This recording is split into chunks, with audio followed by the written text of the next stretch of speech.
할렐루야. 예, 무더운 날씨에 한 주간 평안하셨습니까? 이번 주 지나면 좀 날씨가 좀 풀린다고 하니까 좀 더 잘 견디고 또 기도하시면 좋겠습니다. 이 세상에 산다고 하는 것이, 특히 기독교인이 세상에 산다고 하는 것이 쉽지가 않습니다. 소수이고요, 믿지 않는 분이 더 다수이기 때문입니다. 때문에 저희는 이 세상을 살면서 항상 기독교인이 되면 을이 되어지는, 갑이 아닌 을과 같은 존재가 되어지는 것인데요. 오늘 아브라함은 외국인이었죠, 어찌 보면. 그래서 가나안 땅에 이주를 해가지고 왔는데, 그 역시 소수로서 이 가나안 땅에서 어떻게 살고 있는지, 또 오늘 그가 어떠한 처세, 어떠한 삶을 살고 있는지를 저희가 배울 수 있겠습니다. 오늘 이 14장은요, 전쟁 이야기입니다. 창세기에 나오는 첫 번째 전쟁 이야기인데요, 아브라함이 그 전쟁의 최선봉에 서게 되어집니다. 아브라함은 첫 번째 이 가나안 사회 속에 살면서 화평을 구하는 자였습니다. 롯은 이제 아브라함을 떠나가지고 소돔에 가서 이제 잘 적응을 하고 있었고, 소돔 성 안에 이제 거주를 하고 있을 때였습니다. 아브라함은 헤브론 산에서 정착을 하면서 좋은 이웃들과 함께 조용히 살고 있었는데요. 이미 가나안 땅에는 수많은 종족이 있었고, 또 각각 자기의 어떤 부족과 또 성을 쌓고 왕국을 이루려고 하는 그와 같은 상황 속에 있었습니다. 원주민이 보았을 때 아브라함은 좀 특이했습니다. 어디에서 왔죠? 저 메소포타미아 문명이 있는 발달된 저곳에서 이 허접한 이 가나안 땅에 건너왔죠. 그래서 강을 건너왔다고 하여서 히브리인이라고 하였습니다. 히브리라고 하는 것은 건넌 자, 물을 건너온 자를 이야기합니다. 그래서 히브리인이라고 할 때는 아브라함은 저 위에서 강을 건너서 온 자이다라고 별명을 붙인 것이죠. 아브라함은 좀 특이한 족장이었습니다. 조용하였고, 또 어떤 위협적이지 않고요, 공격적이지 않는, 그야말로 그냥 뭐 여기에 잘 생활할 수 있는 그와 같은 한 부족이었습니다. 부족장이었죠. 근데 오늘 성경에 보면 아브라함은 홀로 있었지만은 직접 외적인 힘이 필요하다, 군사가 필요하다고 생각했습니다. 자기 가족과 가솔과 재물을 지키기 위해서, 양떼를 지키기 위해서 군사를 키워야 되겠다 생각하고, 성경에 보니까 318명의 군사를 양성하고 있었다 하는 것을 보게 되어지는데요. 또 한편 그는 그 지역에 헤브론에 있던 세 족속이 있습니다. 아넬과 에스골, 마므레 족속인데 이들과 동맹관계를 맺습니다. 그래서 불가침 조약, 화평의 조약, 또 당신에게 문제가 생기면 내가 도와주고 또 함께 전쟁에 참여한다. 나중에 보면 이 세 족속이 아브라함과 함께 전쟁의 동맹관계니까 아브라함의 그 목표가 우리의 목표이다, 같이 동맹에 참여하는 거죠. 그런데 한 가지, 하나님을 믿는 백성이 왜 세상에 있는 사람들과 동맹관계를 맺었느냐라고 비평을 할 수도 있을 것입니다. 하지만 이것이 아브라함이 세상을 사는 지혜였습니다. 그는 세상에 이 가나안 세상의 사회 속에 와가지고 그 홀로 유아독존하지 아니하고 좋은 동맹의 관계, 싸우지 맙시다, 화평합시다, 이와 같은 동맹을 추구하는 아브라함이었다 하는 것을 저희가 보게 되어지는 것입니다. PPT 한번 띄워주세요. 이 이야기는 아프리카의 선교사가 처음 아프리카에 가가지고 정착을 하면서 많이 힘든 상황이었는데, 그 속에서 배운 하나의 교훈입니다. 코끼리 PPT. 이 연못을, 여기 보면 코끼리 한 무리가 연못에서 이제 오아시스겠죠, 물을 마시고 있습니다. 그런데 저 뒤에서 또 한 무리가 찾아오고 있는데, 물을 마시기 위해서 오고 있는데 조금 긴장이 되어집니다. 왜입니까? 물은, 연못은 별로 크지 않고 뒤에는 또 이제 물을 마셔야 되고 이 같은 상황인데요. 제가 문제를 내겠습니다. 뒤에 오는 코끼리는 물을 마시기 위해서 어찌했을까요? 첫 번째, 같이 먹자고 신호를 보낸다. 두 번째, 물을 먹고 있는 코끼리 떼를 물리치고 쫓아내고 물을 마신다. 세 번째, 다 마실 때까지 있다가 그 다음에 물을 마신다. 몇 번이겠습니까? 예, 그림을 볼까요? 두 번째 그림요. 예, 이 그림을 보시면요, 물을 마시고 있는데 이쪽에서 오고 있던 코끼리의 그 리더가 있습니다. 그 리더가 몸을 돌려서 엉덩이로서 상대방 리더에게 엉덩이로 살짝 부딪히고 있습니다. 녹화하는 거죠. 신호를 보내는 것입니다. 야, 너희들만 먹냐? 같이 먹자 하면서 신호를 보내고, 그 다음 PPT요. 네, 여기 보면 그 리더가 물을 먹고 있던 코끼리가 길을 터줍니다. 양쪽으로 이제 길을 나누고 뒤에서 오던 코끼리가 그 물을 같이 이제 먹을 수 있게, 그래서 다 함께 힘들지만은 불편하지만은 물을 공유하고 있는 모습을 보았다고 합니다. 오늘 우리가 세상을 살면서 어떨 때에는 이와 같은 상황이 될 수 있는 것이죠. 공격할 수도 있고요, 빼앗으려고 할 수도 있고요, 어떤 경쟁적 관계가 될 수도 있습니다. 이 같은 상황들 속에서 공존하고 함께 공유하는 이와 같은 동물의 왕국 이야기와 같이 오늘 우리의 삶 속에도 이것이 필요할 것이다라고 생각되어지고요. 오늘 이 아브라함이 이 헤브론, 이 가나안 땅에 사는 삶의 방식이 이와 같은 삶이었다고 하는 것이죠. 하나님께서 그에게 큰 약속을 주었지만은 이 땅을 너에게 다 주겠다고 하였지만은 아브라함은 무례하지 않습니다. 이것은 하나님이 줄 거야 하고 무조건 공격하지 않습니다. 지금의 이스라엘과 같이 공격하지 않습니다. 화평을 추구하는 자였습니다. 오늘 그리스도인이 세상을 살면서 믿지 않는 불신자를 보면요, 저 죄인들하고 우리가 볼 수 있겠죠. 하지만 저희는 그들을 공격하고 그들을 물리치고 그들을 쫓아내어야 할 자격이 전혀 없습니다. 그들을 포용하고 그들과 함께 믿음의 신앙의 삶 속에 들 수 있게 공유하는 삶, 우리의 신앙을 나누는 삶이 필요할 것이라고 생각되어집니다. 오늘 또 이 사회 속에 발생하는 수많은 문제에 대해서 저희들도 책임을 가져야 하는 것이죠. 예를 들면 환경의 문제 있지 않습니까? 지구가 100년에 한 번, 100년입니까? 1000년 동안에 1도가 올라갔다고 합니다. 지구의 온도가. 근데 지금은 한 100년 사이에 1도가 올라간다고 합니다. 근데 이것이 점점 그 시간도 더 짧아진다고 하죠. 1도가 올라가면 이 지구에 엄청난 문제가 생기는 거죠. 농작물도 되지 아니하고요, 수많은 피해가 오게 되어지고 사회에는 먹을 게 없으니까 전쟁이 나고 다양한 갈등의 문제가 생겨나는 것입니다. 오늘 이와 같은 세상이 이같이 변화되어지고 있는 상황들 속에서 코로나와 같은 이와 같은 상황이 세상을 변화시키고 있는데 우리가 맞이할 사회는 더 복잡한 사회가 되어져 갈 것입니다. 오늘 그리스도인으로서 어떻게 살 것인가 정말 고민되어집니다. 적어도 오늘 하나님의 백성이 어떻게 살 것인가 하는 것을 아브라함을 통해서 저희가 배워야 할 것입니다.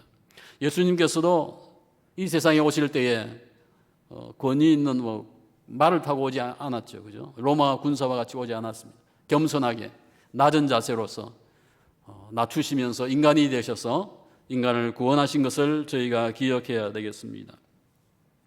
두 번째, 아브라함은 가나안 사회 속에서 있으면서 위기 중에 있는 가나안을 구원하는 메시아, 구원자가 되어집니다. 오늘 본문 속에 보게 되어지면요, 어떤 이가 평야 지역에서 전쟁이 발생하였다라고 아브라함에게 소식을 전해옵니다. 그 요단강의 동쪽에 4개의 왕국이 있었습니다. 그 왕국이 동맹을 해가지고 소돔 땅 사해바다 남쪽에 있는 다섯 왕국을, 또 같은 동맹 관계였지만은 갈등이 생기면서 공격을 해오고요, 하여서 전쟁을 하였는데 그 결과는 소돔 땅이 완전히 패하게 되어지고 거기에 있던 백성들과 재물들도 모두 다 빼앗겨 갔다고 하는, 거기에 누구도 있습니까? 롯이 살고 있죠. 롯은 어찌 되었느냐? 롯도 붙들려 갔습니다 라고 이야기를 합니다.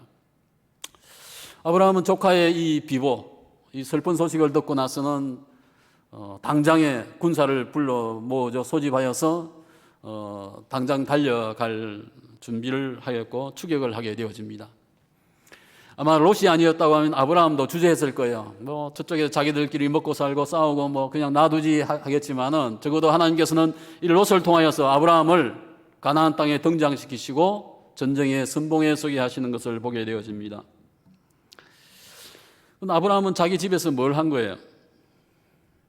칼 쓰는 방법, 창을 쓰는 방법을 가르친 거죠. 어떻게 전투하고 어떻게 생존해야 될지를 가르쳤던 것입니다. 물론 그가 하였는지 아니면 특별한 준비된 교관이 있었을 수도 있죠. 아브라함은 하나님을 믿는 믿음이 있었지만은 또한 하나님이 자기를 지켜주실 것이다라는 믿음이 있었지만은 하나님의 약속을 이루실 것이다라는 믿음이 있었지만은 그는 준비했습니다. 군사를 키우고 또 자기 가정을 보호하기 위해서 다양한 모습의 현실적인 문제들을 그가 무시하지 않고 열심을 내었다고 하는 것입니다. 기도하면 하나님께서 주실 거야 라고 한다고 하면서 아무것도 하지 않는 것은 아니지 않습니까? 기도하면 모내기가 저절로 되고요. 기도하면 추수가 다 되어서 창고에 곡식이 쌓여집니까? 아니죠. 오늘 아브라함은 하나님을 믿었지만 또 한편에서는 믿음을 가지고 세상을 살고 있었다고 하는 것을 저희는 기억해야 될 것입니다. 318명의 그 사병이 이 4개 연합국이죠. 금방 전쟁에서 승리한 기세가 강한 그들을 상대해서 이길 수 있겠는가 쉽지 않은 문제입니다. 전쟁의 경험이 없는 거 아니에요. 공격은 하지 않냐고 늘 방어만 했었던 이 병사들일 것인데 공격을 해야 되는 상황입니다. 아브라함은 조카를 위해서 또 알지 못하는 그 가나안의 백성을 구하기 위해서 사람들을 모아서 전쟁에 임합니다. 이때 처음에 아브라함과 동맹을 맺었던 그 세 족속도 함께 전쟁에 동참합니다. 왜요? 동맹관계니까. 아브라함이 전쟁을 하겠다고 하니까 이 족속도 함께 전쟁에 참여를 하는 거죠. 14절 말씀에 보게 되어지면 아브라함이 이제 전쟁을 하는데 쫓아갑니다. 그 아날입니까? 그 군대와 또 적군을 향해서 연합군을 향해서 쫓아가는데 어디까지 올라갔습니까? 성경에 보니까 단까지 올라갔다고 했습니다. 단. 여기서 단은요, 가나안 땅에서 가장 북쪽에 있는 지역입니다.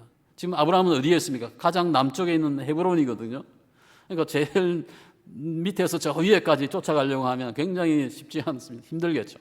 병사들도 장비들도 끌고 가야 되니까 추적을 해가지고 단에서 만나게 되어지고 단에서 잠자고 있을 때에 밤에 야간 기습을 하여서 전쟁을 하게 되어지는데요. 두 패로 나눕니다. 두 대를 나누어서 함께 전략을 짠 거죠. 밤에 하고 두 대를 나누어서 기습 공격을 하는 이 상황 속에서 승리하게 되어집니다. 그런데 승리를 하고 얼마가 이제 도망을 갔습니다. 도망을 갔는데 오늘 성경에 보니까 다메섹까지 쫓아가가지고 완전히 진멸하였다라고 성경은 이야기합니다. 아브라함답지 않는 굉장히 강한 모습을 저희는 보게 되어집니다. 오늘 아마 아브라함의 이 부대는 목동 부대가 아니고 철저하게 준비된 아브라함이 정말 열심히 훈련시켜서 준비시킨 특수부대와 같은 존재였다, 상황이었다고 하는 것을 보게 되어지고 오늘 하나님은 그러한 아브라함을 통하여서 가나안을 구원하는 자가 되게 하여 주었습니다. 이수신 장군이 13척의 배를 가지고 330척의 수군을 물리쳤잖아요, 일본에. 그와 같이 버금가는 놀라운 전쟁의 싸움이었다라고 생각해 볼 수 있겠습니다. 하여서 아브라함은 이제 그 롯만이 아니고 주변의 모든 왕국의 사람들을, 재물들을 다 이제 뺏어서 찾아오게 되어지는 것이죠. 아브라함은 위기 중에 있는 자를 그냥 두지 아니하고 참여하여서 그들을 구하는 처세의 모습을 보게 되어집니다. 세 번째, 아브라함은 가나안 사회 속에서 하나님의 은혜에, 가나안 백성 앞에서 하나님의 은혜에 감사하고 하나님께 영광 돌리고 있는 것을 보게 되어집니다. 17절로 20절 말씀 속에서 제가 보게 되어지는데요. 이제 성전을 해가지고 장수가 되어서 아브라함이 이제 귀향을 하고 있는데 개선 행진을 하는 것이죠. 그때 두 명의 왕이 이제 아브라함을 영접하며 환영을 하며 메시지를 전합니다. 한 명이 살렘 왕이고 한 명은 소돔 왕이었습니다. 살렘 왕이 먼저 이제 축복을 하는데요. 18절 말씀 속에 보면 무엇을 가지고 나왔습니까? 떡과 포도주를 가지고 나와서 이제 피곤하고 힘드니까 먹을 것을 이제 제공을 하는 것이죠. 여기에서 보면 살렘 왕을 어떻게 소개했습니까? 지극히 높으신 하나님의 제사장이다라고 이야기했습니다. 가나안 땅에 하나님을 믿는 제사장이 있었다고 하는 얘기죠. 아브라함도 아마 몰랐던 것 같아요. 아마 바벨탑 사건 이후에 민족이 이동을 하면서 일부가 이 가나안 땅에 와서 정착을 하면서 하나님을 섬기는 하나의 부족으로서 존재했던 것 같고, 이 살렘이라고 하는 것은 평화죠, 평화. 예루살렘이 뭐죠? 똑같은 살렘이 붙죠. 나중에 이 살렘은 예루살렘의 지명이 같은 지역인데 지명이 바뀌어서 예루살렘이 되어진다고 보아집니다. 그래서 시온산이 아마 이들 근거지가 아니었을까라고 추정을 해보고요. 히브리서 7장에 보게 되어지면 멜기세덱의 이름을 어떻게 이야기했습니까? 의의 왕이다, 평강의 왕이다 이야기하였습니다. 오늘 성경 전체를 보게 되어지면요, 시편에도 나오는데요, 이 멜기세덱은 메시아, 예수님을 예표하는 자로서 나오고 있습니다. 축복하는 자, 의의 왕, 살렘 왕, 평강의 왕으로서 묘사가 되고 있는데, 그가 축복을 하는데요, 그가 무엇이라고 축복합니까? 창세기 14장 19절 20절 말씀 같이 함께 읽겠습니다. 19절 20절 시작. 그가 아브라함에게 축복하여 이르되 천지의 주제이시오 지극히 높으신 하나님이여 아브라함에게 복을 주옵소서. 너희 대적을 내 손에 붙이신 지극히 높으신 하나님을 찬송할지로다 하며 아브라함이 그 얻은 것에서 10분의 1을 멜기세덱에게 주었더라. 오늘 여기서 멜기세덱은 자기의 하나님이 어떤 하나님이라고 하였습니까? 천지의 주제이시여 지극히 높으신 하나님. 이 천지를 창조하셨고 이 천지를 통제하시고 통치하시는 하나님, 지극히 높으신 하나님이 하면서 아브라함에게 복을 주시기를 축복하고 있는 것입니다. 아브라함은 굉장히 놀랐을 것 같아요. 아니 갑자기 한 제사장이면서 왕이신 어떤 분이 와가지고 멜기세덱이 자기를 이같이 하나님의 이름을 거명하면서 축복을 하고 있으니까요. 하나님께서 그에게 보내줬겠죠. 이때 아브라함은 어떻게 반응을 합니까? 그가 얻은 것에서 10분의 1을 멜기세덱에게 바쳤다라고 이야기합니다. 성경에 나오는 11조에 대한 첫 번째 이야기입니다. 11조는 그 모세율법서의 모세 시대 때 이야기가 나오지만 이미 아브라함 때에 11조가 처음 등장을 하는 것이죠. 아브라함은 자기가 노획한 얻은 이 모든 재물 가운데서 일부를 그에게 감사하면서 바치고 있는 것을 보게 되어집니다. 11조를 어떤 분은 11조를 하면서 내가 11조를 하나님께서 그만큼 나에게 복을 주실 것이다 라고 11조를 합니다. 절반은 맞고 절반은 틀린 이야기입니다. 오늘 아브라함의 경우는 보면 그 상황하고는 좀 틀린 것 같아요. 하나님께서 10개를 주셨지 않습니까? 그 중에 하나를 바치는 것인데 그 하나라고 하는 것은 하나라고 하는 것은 무슨 뜻입니까? 10개를 대표하는 거예요. 10개를 대신해서 다 바쳐야지만은 하나만을 바치면서 하나님 이것이 내가 마음입니다. 감사의 표시를 하는 것인데요. 주님이 주신 것에 대해서 내가 감사하고 또 나머지 9도 주님을 위해서 내가 사용하겠습니다 라는 마음을 가지고 바치는 것이 11조인 것입니다. 아브라함의 동기는 무엇입니까? 하나님 전쟁 중에 롯을 내가 찾을 수 있게 해주셔서 감사합니다. 저들과 싸움에서 승리케 해주셔서 감사합니다. 내가 죽지 아니하고 내가 살아서 다시 이곳에 오게 해주셔서 감사합니다. 나를 승리케 하신 그 은혜에 감사하면서 물질로서 바치고 있는 것입니다. 오늘 이 전쟁 속에서 아브라함은 친구를 만나게 되어진 것은 영적인 친구 누구입니까? 멜기세덱입니다. 자기와 동일한 하나님을 섬기는 멜기세덱을 만나고 너무 감사했고 또 기뻐했다고 생각되어집니다. 오늘 아브라함은 많은 사람이 보는 앞에서 하나님께 감사하고 있는, 은혜에 감사하고 있는 자였다 하는 것을 보게 되어지고요. 네 번째, 아브라함은 주변 이웃에게 복을 주는 자였다 하는 것입니다. 멜기세덱 말고 또 한 명의 왕이 어디죠? 소돔 왕이었습니다. 소돔 왕이 아브라함에게 이같이 이야기합니다. 네가 붙잡은 그 나의 백성들은 돌려주고 나머지 재물은 네가 다 가져라 라고 이야기합니다. 내가 선심 쓰고 너에게 다 줄게. 소돔 왕은 마치 자기가 아브라함을 고용해가지고 용병과 같이 사용하고 나서 대가를 지불하듯이 내가 너한테 수고했으니까 이 재물을 너한테 줄게 라고 하사하듯이 이야기를 하고 있습니다. 하지만 상황은 그것은 아니죠. 고대 전쟁에서 전쟁을 하게 되어지면요, 마지막에 승리한 자가 그 모든 백성과 소유물을 차지하였습니다. 그러면 지금 아브라함은 자기가 모든 적을 물리치고, 그죠? 모든 찾아온 백성들과 재물은 누구 것이 됩니까? 그 처분은 아브라함이 할 수 있는 거예요. 아브라함이 이것을 이렇게 나눌 수도 있는 것입니다. 하지만 소돔 왕은 과분하게, 교만하게, 거만하게 아브라함을 하대하고 있는 모습을 저희가 보게 되어지는 것입니다. 하면 아브라함은 그 소돔 왕에게 무엇이라고 말합니까? 22절과 23절 말씀 같이 한번 읽겠습니다. 시작.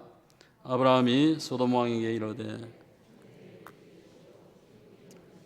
여호와께 내가 손을 들어 맹세하노니 네 말이 내가 아브라함을 치부하게 하였다 할까 하여 너에게 속한 것은 신 한 오락이다. 들매끈 한 가닥도 내가 가지지 아니하리라. 오늘 아브라함의 고백이 멋지지 않습니까? 승리자, 구원자 아브라함이 지금 가나안의 영웅이 되었어요. 그런 가운데서 오늘 이 표현을 보면요, 이야, 가나안 정말 장군감이지만 또한 겸손도 하네라고 생각했을 것입니다. 자기가 가질 수 있는, 다 가질 수 있는데, 왜냐하면 지금은 어떤 왕이 중요한 것이 아니고 승리자잖아요. 모두에게 인정받은 구원자이기 때문에 그는 모든 것을 가질 수 있지만은 그는 겸손하게 나는 이것을 가지지 않겠습니다. 그 이유가 무엇이라고 하였습니까? 소돔 왕 당신이 나에게 이 재물을 준다고 하여서 내가 받았어. 내가 부자가 되었고 내가 왕국을 세웠다고 했을 때에 당신은 소돔 왕은 뭐라고 하겠어요? 나 때문이야. 나 때문에 아브라함이 잘 되었어 라고 이야기할 것이라고 하는 것입니다. 아브라함은 그 얘기를 듣고 싶지 않다고 하는 얘기죠. 무슨 얘기입니까? 나를 승리케 하신 하나님, 나의 약속을 이루실 하나님, 내 후손과 내 왕국을 큰 민족을 이루실 분은 너가 아니고 하나님이시다. 너의 물질로서 행하는 것이 아니고 하나님이 이루실 것이다라는 믿음이 있었기 때문에 나는 이까짓 건 나는 하나님의 자녀로서 필요 없어 라고 이야기하고 있는 것입니다. 하나님의 백성은 무엇이 달라도 달랐습니다. 아브라함은 자기 자신이 복이었지 않습니까? 이미 복을 받은 자예요.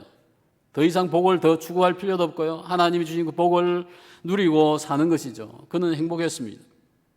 이제 그는 더 이상의 인간의 복을 원하지 아니하고 자기의 복을 나누어 주는 그와 같은 복덩이가 되어집니다.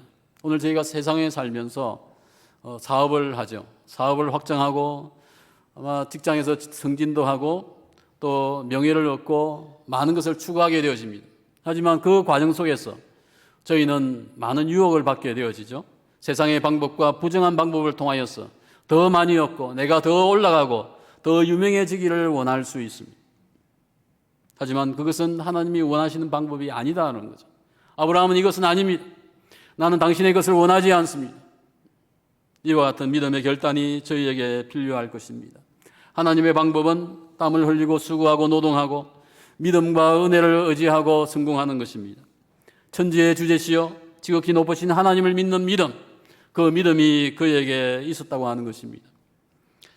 요즘에 올림픽 시즌이죠. 그래서 올림픽이 이제 오늘 내일 마치는 것 같은데 과거에 올림픽 100년 전에 있었던 올림픽 경기 중에 한 가지를 제목으로 한 영화가 있습니다. 불의 전차라고 하는 것인데요.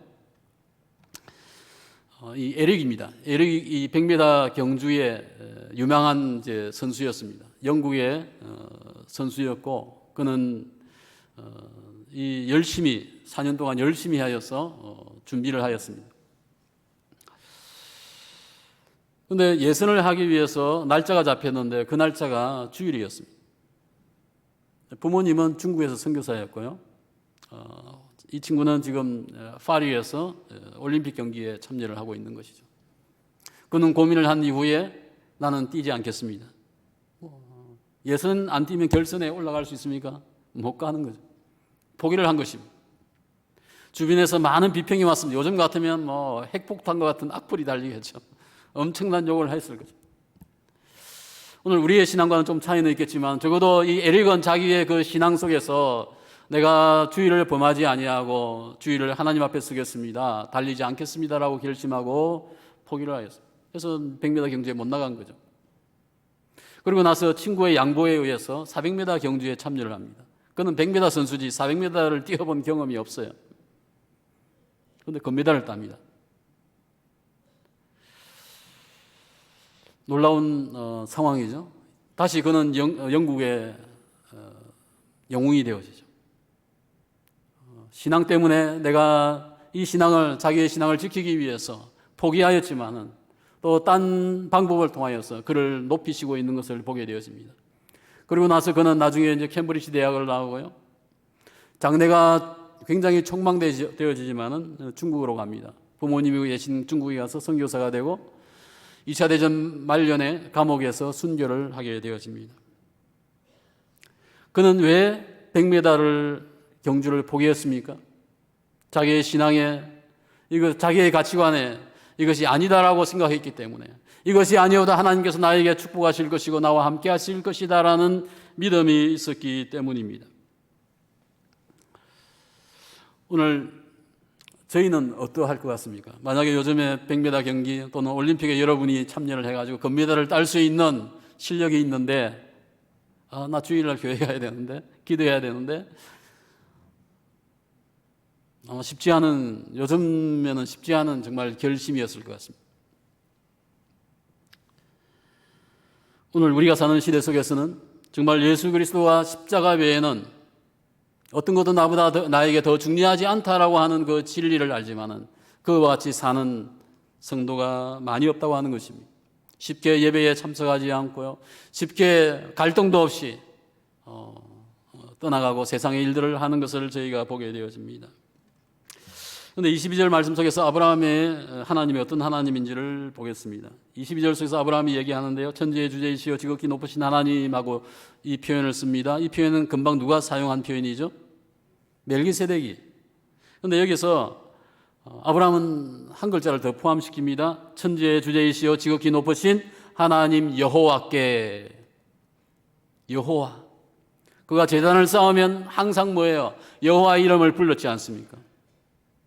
아마 멜기세덱은 그 바벨탑 이후에 수많은 시간이 지나면서 그는 여호와의 이름을 몰랐던 것 같아요. 하지만 아브라함은 자기의 경험 속에서 만난 그 하나님이 멜기세덱이 만나는 이야기하는 그 하나님인 것을 알고 그는 이와 같이 고백하고 있는 것입니다. 자기가 오늘 전쟁 속에서 경험한 하나님, 살아계셔서 역사하시는, 오늘도 존재하여서 악을 물리치고 공의를 세우시는 하나님을 그가 경험하였기 때문에 그는 하나님을 그와 같이 표현하고 있습니다. 오늘 저희들도 늘 이 여호와라는 이름을 부르죠. 하나님의 이름을. 신약 성경에는 여호와를 어떻게 번역할까요? 어떻게 번역됩니까? 주님입니다. 주가 구약에서는 여호와지만 신약에서는 주예요. 이거 잘 모르시죠? 한자 주가 아니고 스스로 계시는 주님, 하나님을 의미하는 것입니다. 오늘 우리는 인생의 수많은 갈등 속에서 하나님을 경험하고 하나님을 만나야 할 것입니다. 아브라함은 하나님의 영광을 위해서 자신에게 주어지는 재물을 취하지 아니했습니다. 예전에는 애굽에서 나올 때 재물을 줄 때 넙죽받아 나왔잖아요. 그죠? 근데 지금은 자기가 열심을 내어서 싸워서 쟁취한 그 재물조차 이것을 오해할까봐, 하나님의 영광에 먹칠할까봐 내가 받지 않겠습니다. 필요 없습니다. 난 이거 아니어도 하나님이 나와 함께 하시고 하나님의 약속이 이루어질 것이다라는 분명한 확신이 그에게 있었던 것입니다. 나중에 아브라함을 축복한 멜기세덱은 그가 죽었겠지만은 그 살렘은 나중에 예루살렘이 되어집니다. 아브라함을 비하하고 거만하였던 이 소돔 왕은, 그 소돔성은 어떻게 되죠? 멸망하게 되죠. 하나님의 불심판을 만나고 멸망하여서 지금도 존재가 없는 고고학에서만 발견되어지는 소돔성인 것을 보게 되어집니다. 마지막 말씀 24절 말씀 같이 봉독하시겠습니다. 시작. 그는 오직 젊은이들이 먹은 것과 나와 동행한 아넬과 에스골과 마므레의 분깃을 제할지니 그들이 그 분깃을 가질 것이니라. 나는 당신의 재물이 필요 없습니다. 하지만 나와 함께 전쟁에 참여한 나의 동맹국 이 세 족속에게는 분깃이 주어져야 합니다라고 이야기합니다. 하나님의 영광을 위해서 자기는 겸손하게 낮아지고 자기의 재물을 포기하였지만은 이웃의 수고에 대한 대가, 그죠? 그에게 주어진 대가는 아브라함이 챙겨주고 있는 것이죠. 아브라함과 함께 전쟁에 참여해서 승리하였기 때문에 그들도 함께 복을 만나고 있는 것입니다. 너를 축복하는 자를 내가 축복한다고 하였죠. 너를 저주하는 자를 내가 저주한다고 하였습니다. 오늘 아브라함과 동맹한 자, 연합한 자를 하나님이 축복하고 있는 것을 보게 되어집니다. 아브라함을 축복하는 자에게 축복이, 또 그를 통해서 모든 민족이 복을 받게 하겠다고 하셨기 때문에 하나님은 주변 민족을 구원하고 또 축복하고 있는 축복의 통로로 그를 사용하고 있습니다. 오늘 저희는 아브라함과 같이 하나님의 자녀로서 하나님의 약속을 받은 자로서 세상에서 어찌 처세해야 합니까? 저희는 사회 속에서 화평한 자가 되어야 합니다. 자기를 겸손히 낮추고요. 항상 을로서 존재할 수 있지만은 그리스도인이 희생당할 수도 있지만은 주님께서 당하신 고난에 비하면 별거 아니지 않습니까? 동맹하고 화평하고 남을 배려할 수 있는 그와 같은 모습이 있어야 되겠습니다. 또한 아브라함은 군사를 길렀습니다. 자기가 해야 할 것은 남에게 폐를 끼치기보다는 믿음을 가지고 또한 그 믿음의 싸움을 위하여서 군사를 길렀고 또한 그는 전쟁에 참여하고 있는 것을 보게 되어집니다. 하여서 그 가나안을 구원하는 자가 되어졌습니다. 오늘 저희는 이 사회 속에서 천지의 주제이시고 지극히 높으신 주 하나님의 은혜를 알릴 수 있어야 합니다. 멜기세덱이 축복할 때 아브라함과 만날 때에 누가 있었습니까? 주변에 수만의 백성이 그것을 지켜봤겠죠. 야, 아브라함이 어떤 존재이냐. 그런데 그 아브라함을 존재케 한 아브라함의 신은 어떤 신이냐 하는 것을 멜기세덱이 알려준 거죠. 천지의 주제이시여 지극히 높으신 하나님이다라고 멜기세덱이 선포하고 있는 것이고, 또한 아브라함은 겸손히 모든 것을 포기하면서 하나님께 영광 돌리고 있습니다. 마지막 저희는 이기적인 이 세상 속에서 자신의 것을 유익을 조금 포기할 수 있어야 되겠습니다. 그리고 주변 이웃에게 그 복이 흘러갈 수 있게 나의 것을 나누어 줄 수 있는 축복의 통로가 되어야 할 것입니다. 오늘 저희는 세상에 살지만은 세상에 매몰되지 아니하고 날마다 믿음의 싸움을 싸우며 저희 모두는 천지의 주제이시여 지극히 높으신 주 하나님을 만날 수 있기를 축원합니다. 기도하겠습니다.